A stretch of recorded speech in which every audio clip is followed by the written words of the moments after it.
So, hey guys, welcome to JC Academy. My name is Sourabh Joneja, and we're gonna start a new series from today.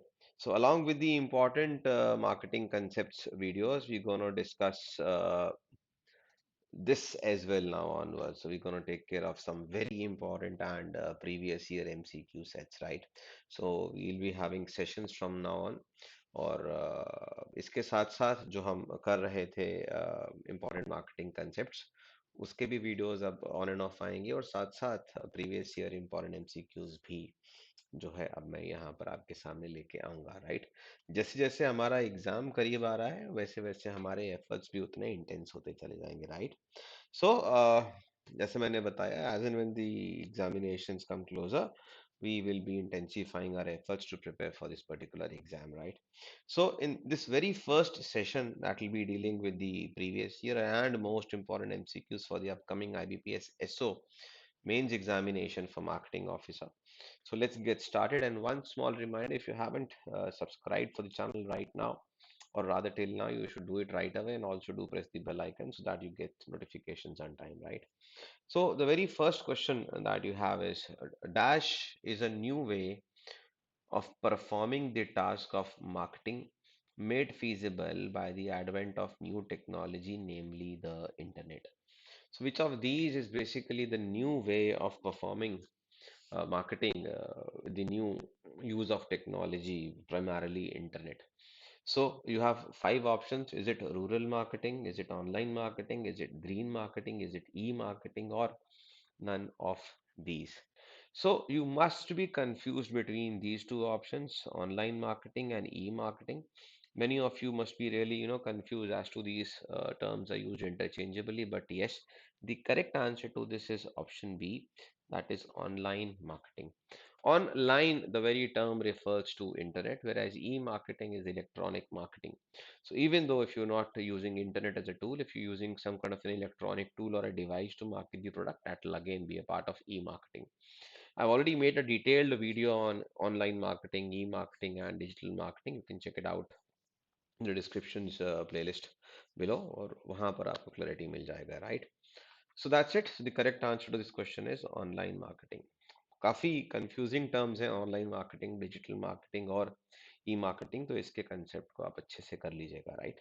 चलिए आगे बढ़ते हैं। Let's move on to the second question. The second question says evolution of the marketing discipline includes what?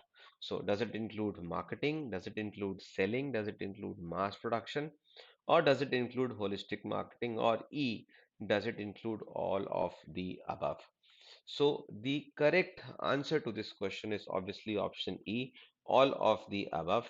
Now I'll just give you a brief about the sequence of these disciplines. So the very first came the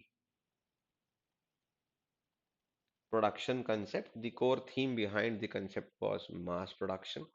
Then the second theme came the product concept, wherein the core theme was improving the product and providing better product to the consumers, and consumers will go for a better product. Then came the third concept, and which was of the selling concept.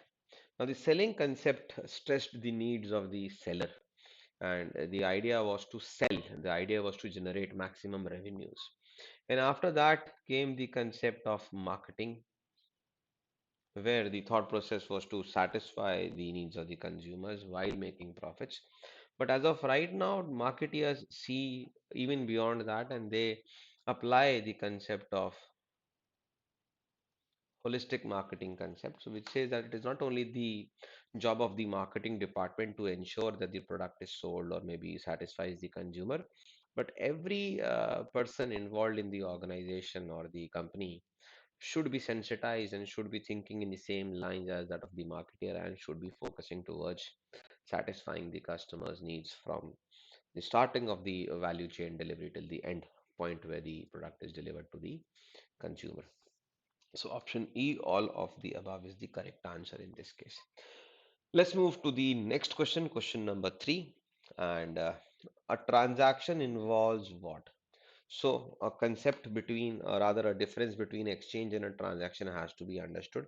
This has been asked many a time. So you should be very clear about what is exchange and what is transaction. So A transaction involves what? At least two parties. So to transact, there should be at least two parties. Each party has something that might be of value to the other party so that a transaction could occur. Each party is capable of communicating and delivery. Why? Because only then you can come on and agree to the terms and conditions of the transaction. Or D, each party is free to accept or reject the exchange offer. So which of these holds true for a transaction? And the correct answer here again is option E. Why? Because all these four terms define a transaction, right? So transaction is happening between two parties, and then both of them should be having something of value to offer to each other so that the exchange process can happen. Everybody has some benefit of exchanging, right?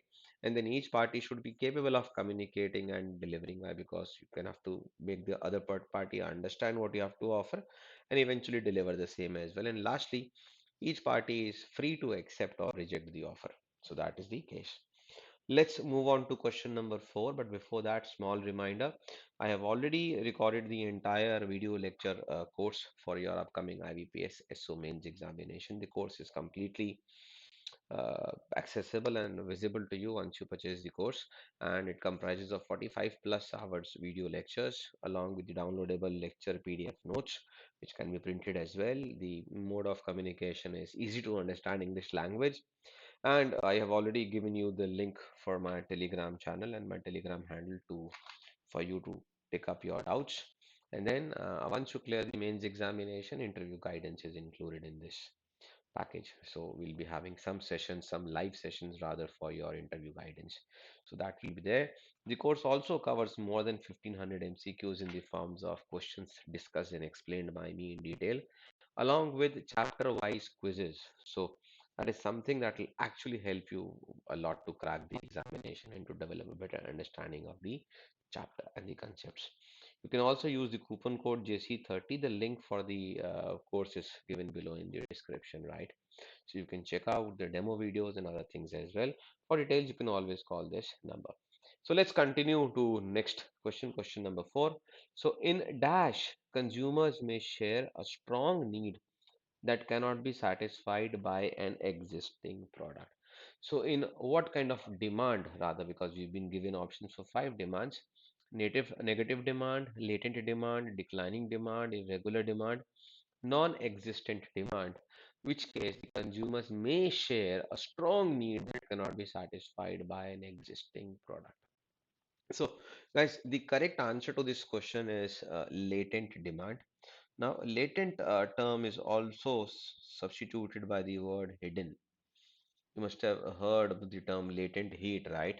So latent demand is kind of a hidden demand where there is a strong need, but they cannot be satisfied by the existing products. So the need is there, but the products on offer do not satisfy that need because of certain reasons. So there is a demand. For example, there is a high demand for long range electric cars less than 5 to 6 lakh rupees, within a range of 5 to 6 lakh rupees. Unfortunately, as of right now, we don't have electric cars with a very good range, and they should be coming within a range of 6 to 7, 8 lakh rupees. So there is a demand for such products, but since the pricing is too high, we call it a latent demand, right? Negative demand is something people don't want to buy the product. So top B schools like IIMs basically face negative demand. Why? Because the examination is so difficult. People are not very much happy